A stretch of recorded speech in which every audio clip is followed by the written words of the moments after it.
Hola, hola, ¿qué tal? ¿Cómo están ustedes? Muy bienvenido a un nuevo programa de Pauta Inmobiliaria.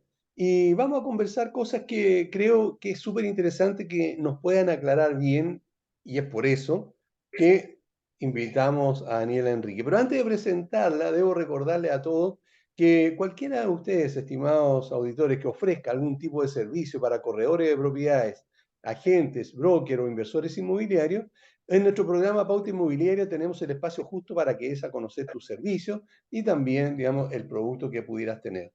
Para más información, contáctanos sin ningún compromiso al fono WhatsApp más 5699-824-0438. Y ahora sí, vamos a conversar y saludo a Daniela Enríquez. Ella es abogada inmobiliaria. No necesito presentarla más porque ya ha estado en nuestro programa y además de eso es muy conocida en el ambiente o en el rubro del corretaje inmobiliario y en general del sector inmobiliario porque asesora a muchísimos corredores. ¿Cómo estás, Daniela? Qué gusto de tenerte nuevamente en el programa. Hola Aníbal, ¿cómo estás? Yo muy bien, gracias nuevamente por invitarme a tu programa. La verdad de las cosas es que me encanta hacerlo porque eres una persona que es bastante didáctica para explicar los temas que podemos preguntarte.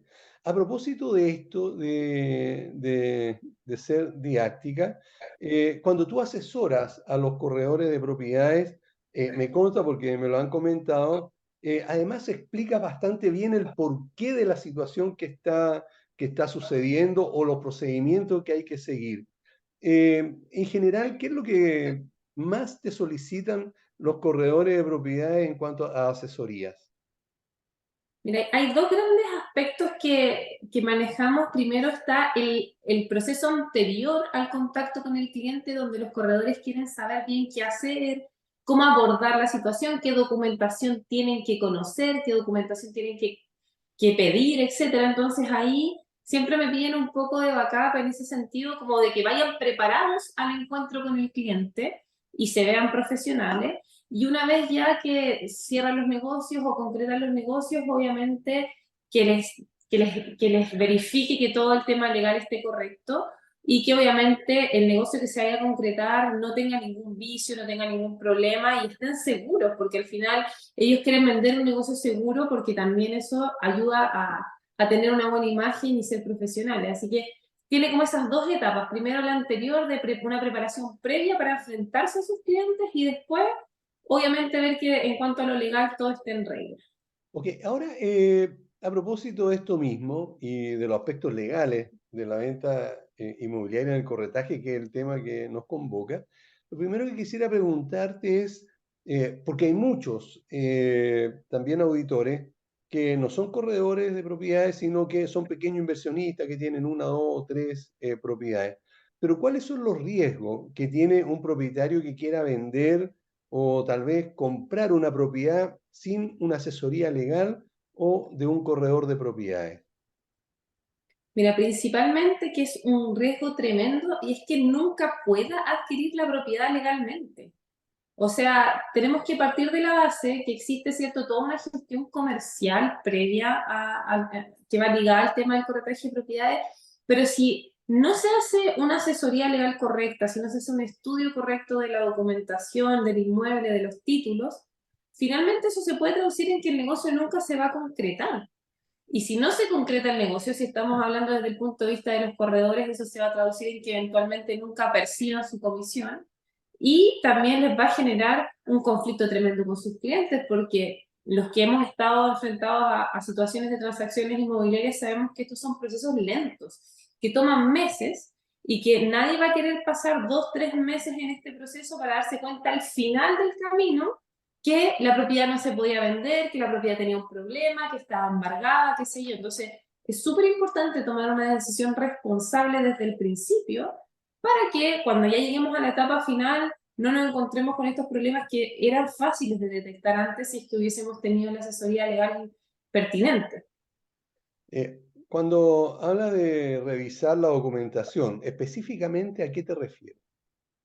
Mira, lo primero que hay que hacer siempre antes de comprar una propiedad es un estudio de títulos. Esto básicamente es las escrituras de compraventa que hayan habido a lo largo de 10 años, que es el plazo promedio que se hace en los estudios de título en Chile. Es el plazo que está instaurado por las instituciones bancarias principalmente, y la que todos los abogados que nos dedicamos a esta área lo hacemos, excepcionalmente en algún tipo de propiedades como las rurales, etcétera, o que tengan alguna situación especial, se hace a 30 años. Pero es analizar toda la documentación que dice en relación con la propiedad, desde las escrituras de compraventa, inscripciones en el conservador de bienes raíces, documentación municipal, si está afecta a expropiación o no, numeración, etcétera. Todos aquellos documentos que nos dan certezas respecto del dominio de la propiedad, respecto de la dirección, del plano, de las dimensiones, los deslindes, etcétera. Toda esa documentación tiene que ser analizada para que una vez que nosotros hagamos nuestra escritura de compraventa y posteriormente hagamos la transferencia en el conservador de bienes raíces, no tengamos ningún problema. Hay que hacer una salvedad, que hay muchas personas que hacen escrituras de venta sin hacer el estudio de título, y en la notaría no les van a reparar nada, porque la notaría simplemente visa que existe una escritura, que existan las partes y que las personas que van a firmar son las que son. El problema Claro. se nos genera en el conservador, y para evitar eso tenemos que hacer este estudio anterior, digamos, para que todo salga en regla. ¿Cómo puede ser posible que un documento que te entrega el mismo conservador, después cuando es vendido, este mismo conservador hace reparos al documento que él mismo te entregó?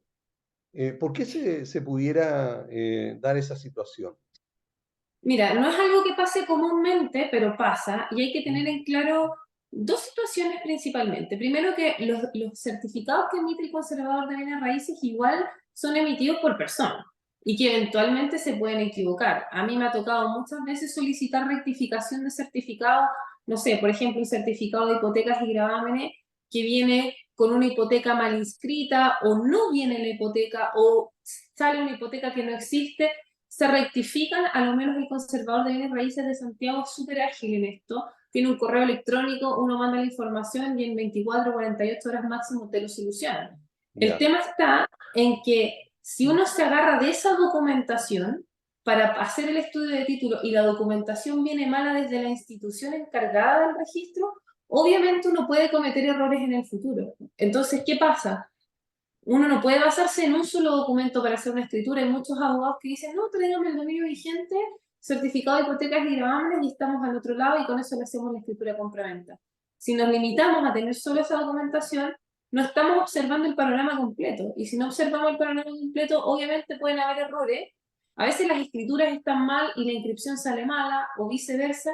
Entonces, es súper importante tener toda la documentación a la vista para advertir esos errores. Si es que no fuimos capaces de advertirlo, por las razones que sean, siempre son subsanables.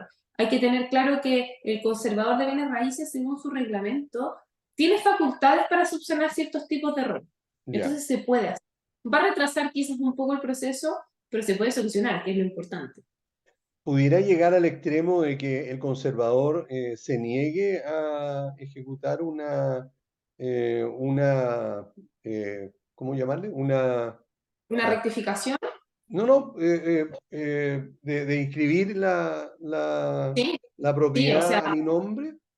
ha pasado, y obviamente ahí uno ya tiene que entrar en el área judicial, judicializar el problema, ¿cierto? Y hay millones de sentencias que condenan a los conservadores de bienes raíces que se han negado a transferir una propiedad o a inscribir una propiedad por distintas circunstancias a hacerlo. Ya, O a la inversa también sucede que hay conservadores que han inscrito eventualmente una propiedad erradamente y no se han dado cuenta del error, y también son susceptibles de ser demandados. A mí no hace mucho me pasó en un conservador que fui a hablar personalmente con él, le expliqué que había existido un error en la transferencia, y me dijo, bueno, lamentablemente por ley la única solución que podemos darle a este problema es solicitarlo por la vía judicial, y bueno, va a tener que demandarme. O sea, al final no es una demanda en contra de la persona del conservador, sino claro, que la ley delimita hasta qué punto ellos tienen facultades para rectificar, porque son registros públicos, entonces claro, tampoco los pueden alterar tan fácilmente. correcto, ok. ¿Cuáles son las opciones de compra de una propiedad que tiene una persona, además, por supuesto, del pago al contado? ¿Tú te refieres como a las opciones de financiamiento? ¿Sí?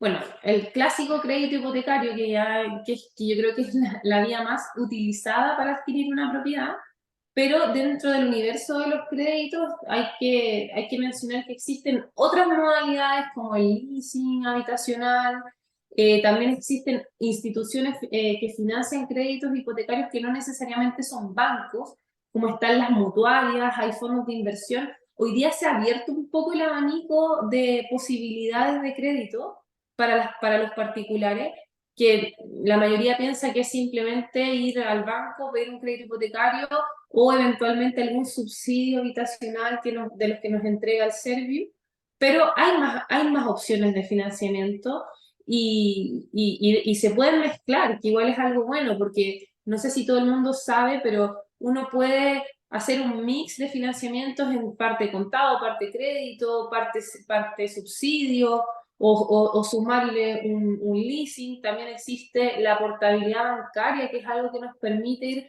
refinanciando y reestructurando contractualmente la forma en que pagamos la propiedad. Entonces, toda esa información es súper importante tenerla clara, y hoy día existen muchas posibilidades, no solo los bancos.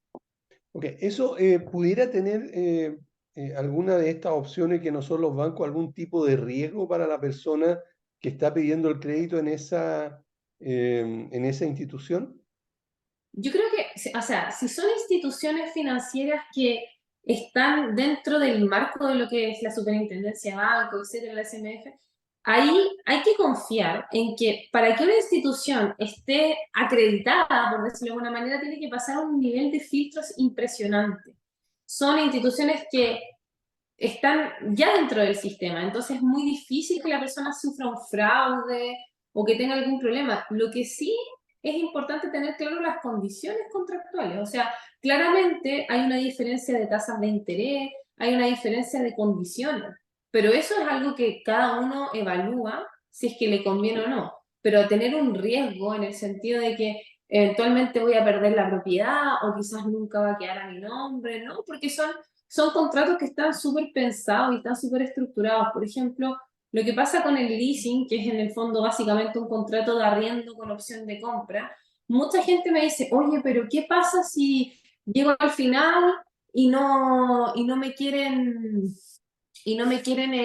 vender o qué sé yo?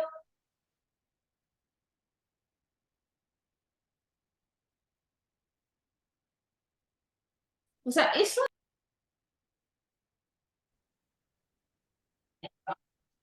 Bien, ¿qué decías?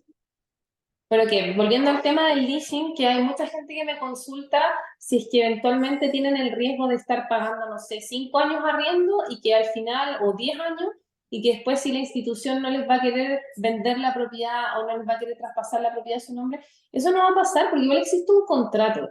La gente quizás no confía tanto en la institución de los contratos, pero tienen que entender que hay obligaciones mutuas, o sea, así como Claro, ellos se obligan a pagar, la institución también tiene que cumplir finalmente con lo que se está obligando. Así que en claro. general yo creo que las instituciones que tienen oferta de... Ay, perdona, Aníbal, déjame, algo hice.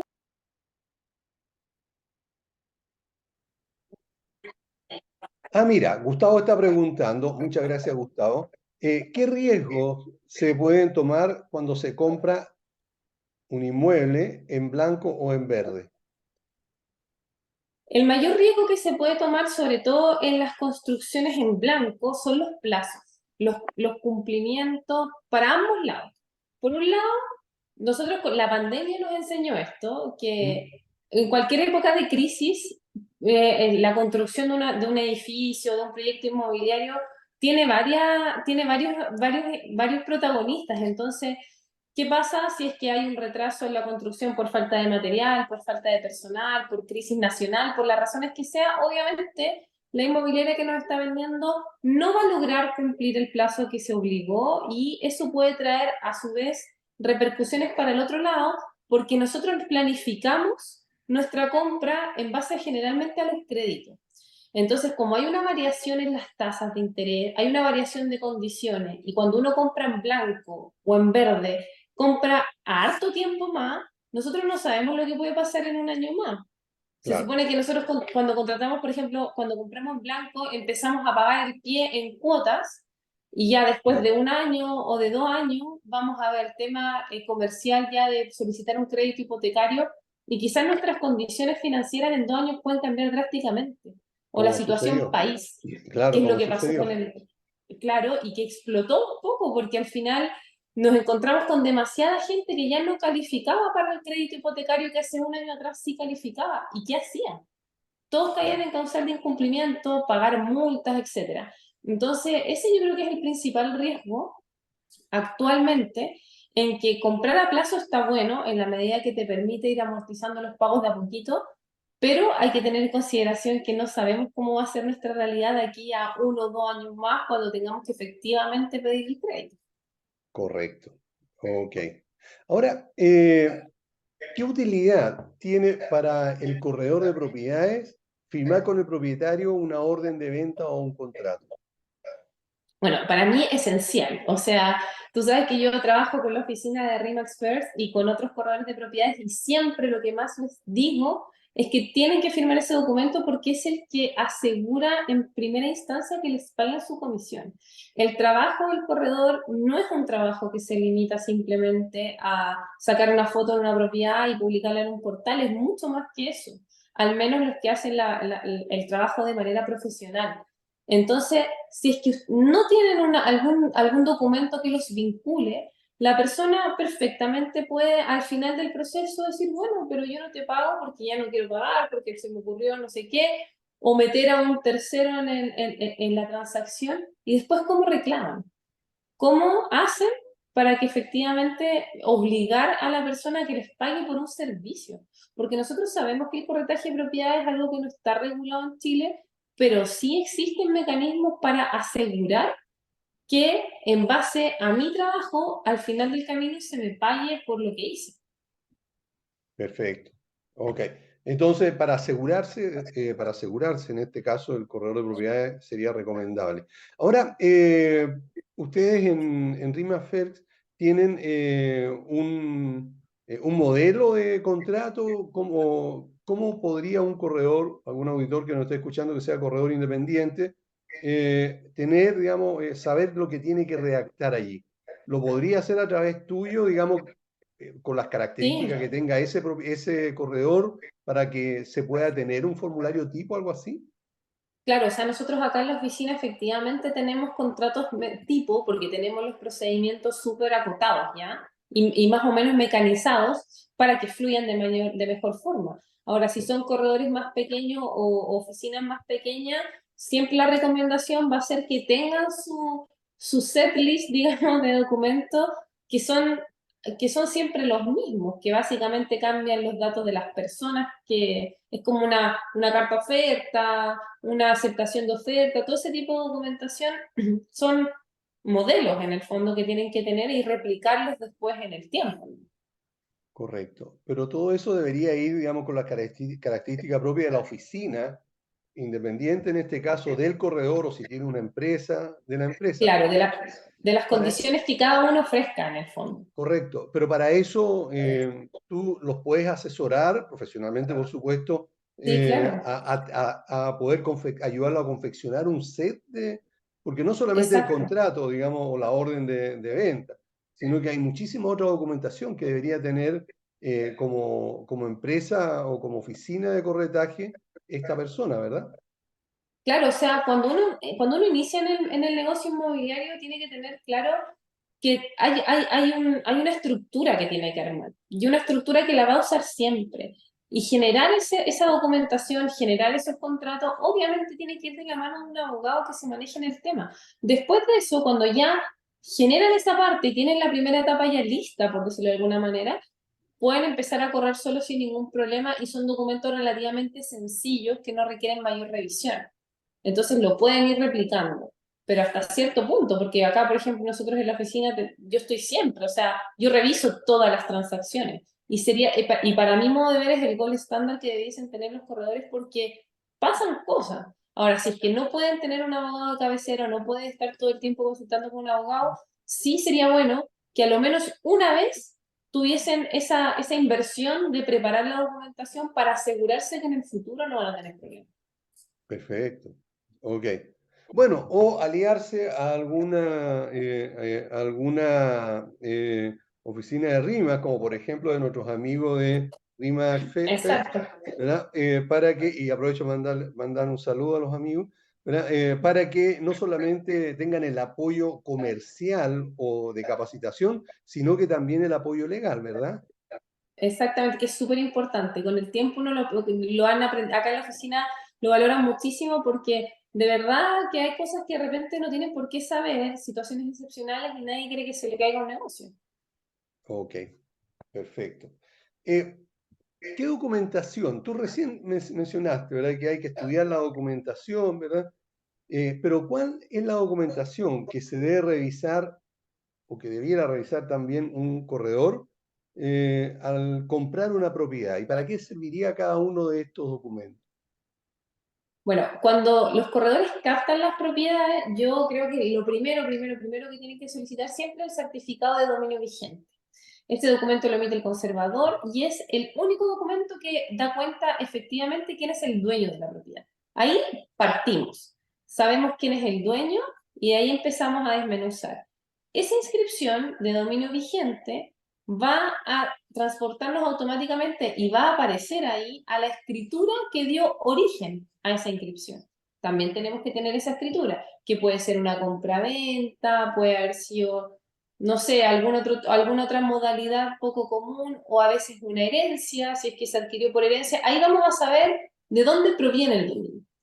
Tenemos la escritura, tenemos la inscripción. Luego de eso, dependiendo del año de inscripción, tenemos que saber si supera o no supera los 10 años. Si es una, por ejemplo, estamos en 2023, si la venta fue el 2020, tenemos solo 3 años cubiertos.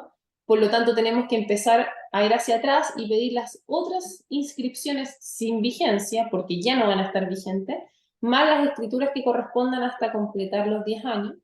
Además de eso, hay que pedir siempre certificados municipales, básicamente el de no expropiación municipal, que también se pide el Serviu, que ambas instituciones emiten el mismo certificado para verificar que esa propiedad no va a ser objeto de alguna expropiación.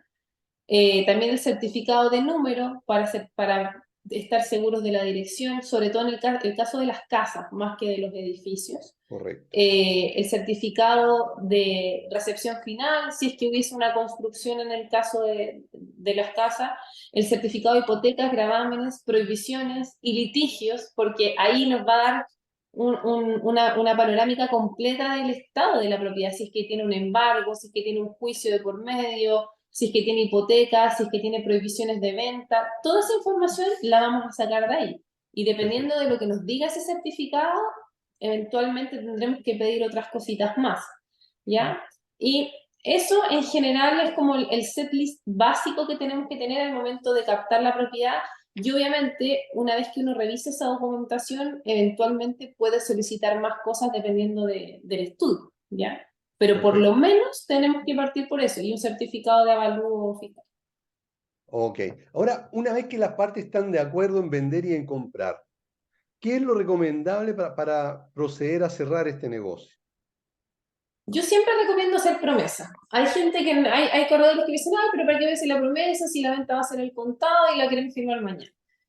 Como hay que hacer estudio de título y yo jamás voy a querer que hagan una venta sin hacer el estudio de título, la promesa nos da el espacio de tiempo para amarrar el negocio, para decir, perfecto, nos comprometemos, tanto comprador como vendedor, el comprador queda amarrado al hecho de no arrepentirse y el vendedor también queda amarrado al hecho de que si mañana llega una persona con una mejor oferta ya no va a poder aceptarla. Eso le quita incertidumbre al negocio un poco y nos da tiempo para hacer el estudio, porque efectivamente ya estamos todos de acuerdo en vender, pero si nos saltamos la etapa de la promesa, que nos da el plazo para poder hacer el estudio de título y llegamos directo a la compraventa, ¿qué hacemos si tenemos un problema?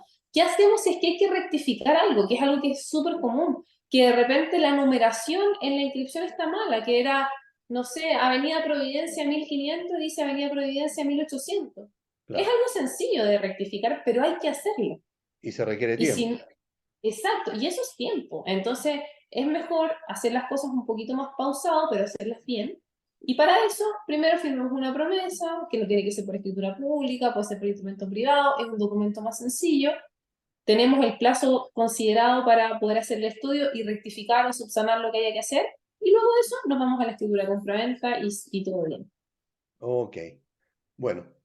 Daniela, quiero agradecerte el tiempo que has tenido para dedicarnos, digamos, a aclarar estos puntos que considero que es importante poder recalcar y poder estar continuamente informándole a nuestros auditores, a pesar de que lo hemos hecho otras veces, pero para refrescarles, sobre todo para inculcar el profesionalismo en los corredores de propiedad. Así que muchísimas gracias por habernos acompañado. Pero antes de que te despidas, por favor, dinos dónde nuestros auditores te pueden ubicar si quieren pedir tu asesoría. Bueno, yo aparte de trabajar acá en la oficina en Remax First, tengo mi propio emprendimiento que se llama Legal Realtor. Tenemos una página web que es lrabogados.cl. Ahí nosotros junto con Margarita, que es mi socia, prestamos asesoría principalmente a corredores de propiedades. Nos pueden encontrar en las redes sociales, Instagram, en TikTok, ambas como Legal Realtor Abogados. Y ahí aparece toda nuestra información. También tenemos un correo electrónico que es contacto@lrabogados.cl. Ahí nos pueden escribir y les vamos a prestar toda la ayuda que sea necesaria con todas sus dudas. Hacemos asesoría remota a todo Chile. Zoom acá nos ha venido a facilitar la vida, así que si es que hay Así es. cualquier corredor de cualquier lado, lo podemos ayudar igual. Perfecto. Ok. Bueno, muchas gracias, Daniela, que esté muy bien. Gracias, Aníbal, a ti por la invitación. Cuídate. Gracias. Vamos a una pausa y volvemos. No se vaya.